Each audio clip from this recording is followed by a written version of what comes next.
So it's 7:47 in the morning, but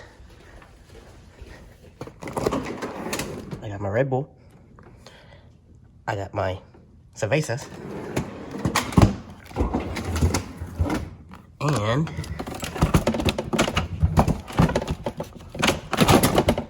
I got my chicken nuggets. I think I'm ready. What is up, YouTube? Today's the day. Today is the last day where I'll own 2 automatics.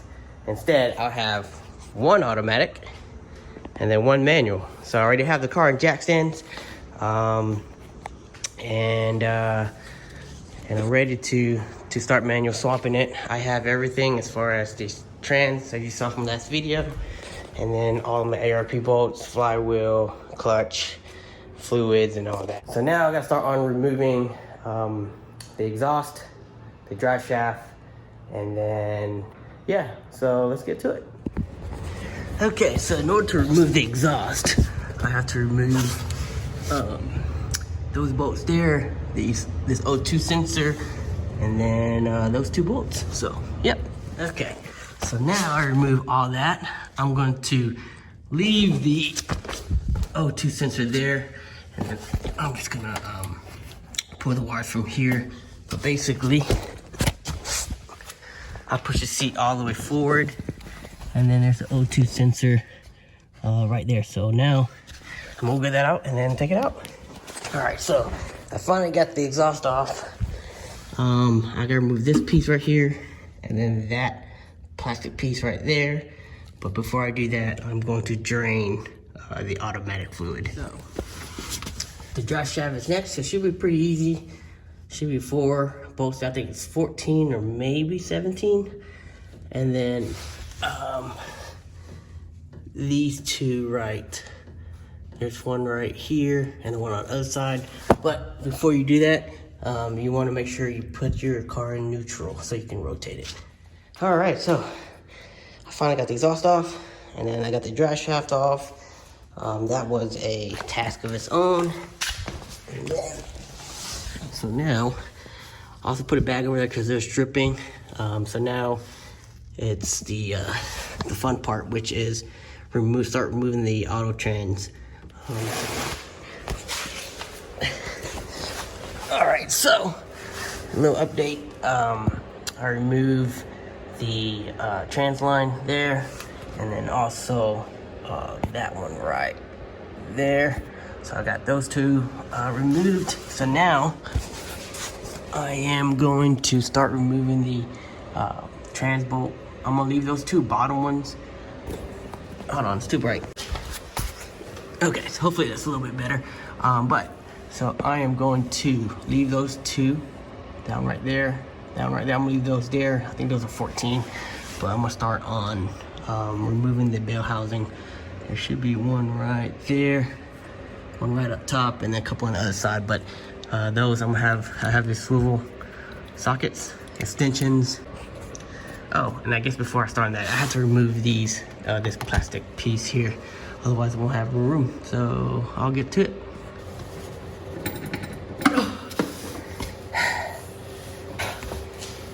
Oh my god, dude, these bell housing bolts, no joke. Oh, I got one off. Freaking 10 million more to go.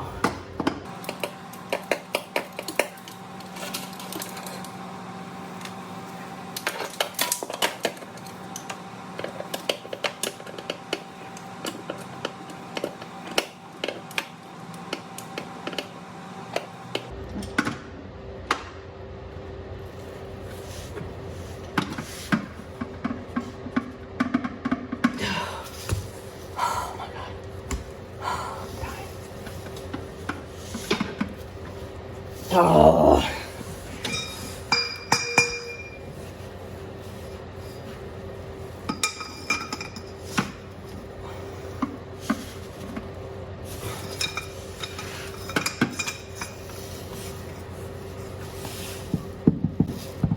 Oh.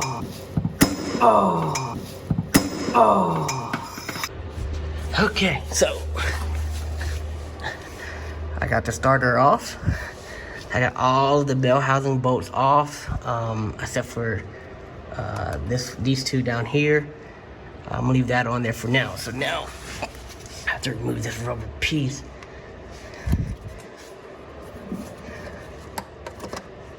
Hot damn. All right, so back to what I was saying. So now I gotta remove all of these torque converter bolts, and then there's 6 of them in there. I gotta remove this piece right here and use a 22mm socket, and then rotate or turn the engine clockwise. So let's get to that one.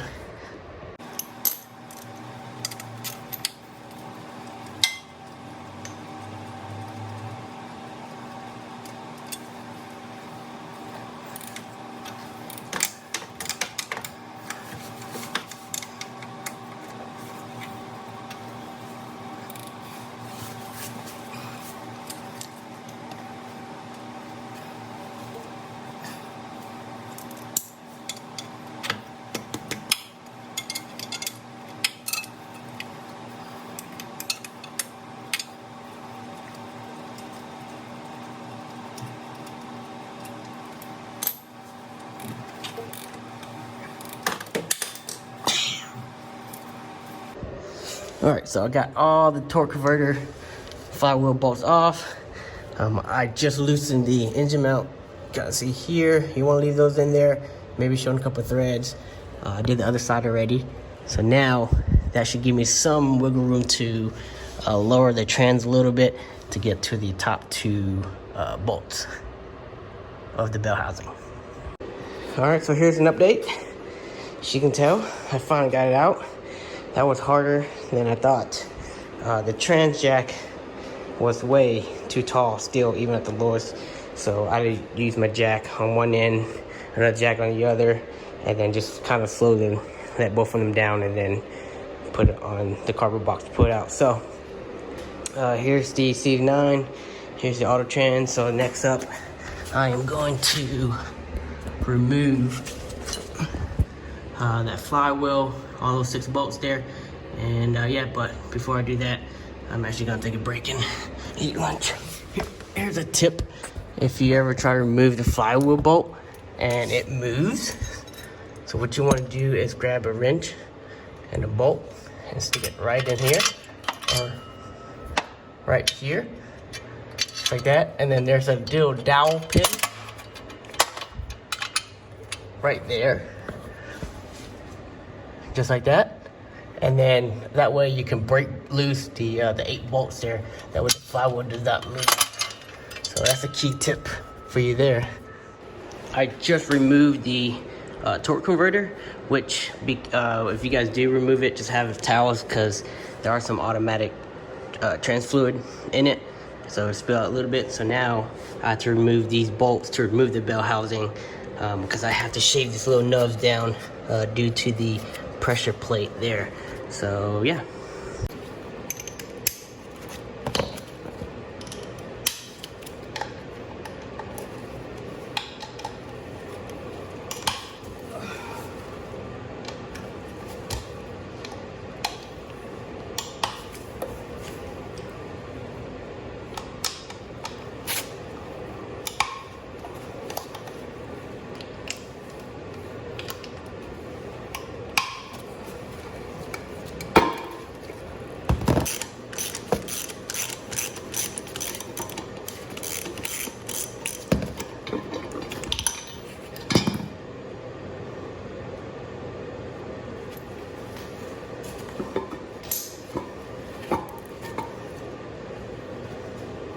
All right, welcome to day 2.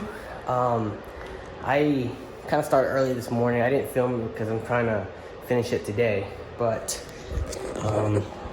I've already installed the bell housing on the CD trans. I've also went ahead and notched the center portion here to clear the shifter. And then I also installed the flywheel and the clutch. Something worth mentioning: before you install your clutch, go ahead and start banging your tunnel. Here's why. If you look at it, it's roughly, about, I don't know, 6 inches or so, give or take. But however, if you go over to the CD trans, you're looking a good 9, 10 inches. 8, 9, 10 inches. So there's a lot of banging in there. And so basically what you want to do, as you can see, there's a lot of banging on that side and also on this side as well. And I think the easiest way to do that is with a blowtorch. I use a torch to warm up the metal a little bit and then use my big hammer and start banging. But also, maybe it'd be helpful for you guys. But so from the bell housing and back, if you see, it's between 18 and 21.5 inches. So that'll give you an idea of where to bang in the tunnel. So if I were you, start from where the bell housing meets the engine or back plate, maybe from 18 to, let's say, 21.5 inches. Or to be safe, let's do 17.5 to 21.5, and you should be good to go from there. So, yeah, hopefully that helps you there, and you can get back to it. So really the next step is to install that CD trans over there, and also do the neutral safety switch, and then cut those two automatic trans lines. So let me get to that. I probably won't film it until later on, only because I'm trying to finish this as soon as possible, more like today. And the filming takes a lot of time, so hopefully next video, or actually next clip, will be with the CD trans installed. All right, so here's a little bit of an update. I was able to install the trans. However, as you can see, there's like about an inch or so gap, and I cannot figure out why it won't go in. I can spin the crank, I can rotate the crank, and it'll spin the transmission and the drive shaft, but it just will not go in. It's very frustrating because I'm almost there. I'm like 80-90% there. It's just the last 10% is frustrating. I spent 2 days on it. I still can't do it, and it's very frustrating. So this week, I think I am going to take the trans out and install the bell housing without the transmission and see if it's hitting anywhere. Hopefully it's something maybe like a nub inside the J2 bell housing that's hitting it. And I could probably grind that down a little bit more. I did grind the nubs off of it a little bit, but I don't think I grind enough. Maybe it's hitting it. The other thing I can think of is maybe the pilot bearing or pilot bushing is bad, or at an angle where the input shaft wouldn't go in. But I did use the alignment tool to install the clutch, and it seems to, align pretty well, or installed pretty well, I guess. But the other thing I could think of is, I think maybe the bell housing is just hitting the pressure plate. But as unfortunate as it sounds, if I cannot figure it out, I'm gonna have to take it somewhere else and have them, pay somebody to do it, although I don't want to, because I really want to do it at the house, and it'd be a learning experience. But it is what it is. Hopefully I figure it out soon. I'll keep you guys updated. And oh, by the way, I appreciate Mellow2JZ on YouTube. Definitely check him out. He's been answering a lot of my questions. He's been helping a lot. So definitely give him a subscribe. We'll stay tuned, and we'll see how it goes. Hopefully the next video, once it comes up, it'll be me driving it. But I appreciate you guys watching. And it's kind of a bummer, to be honest with you. But it is what it is. Luckily I have a second car to drive, and so this car will be in here for a bit until we figure it out. So I appreciate you guys. Thank you. Stay tuned. Like the video, subscribe for an update video. Peace.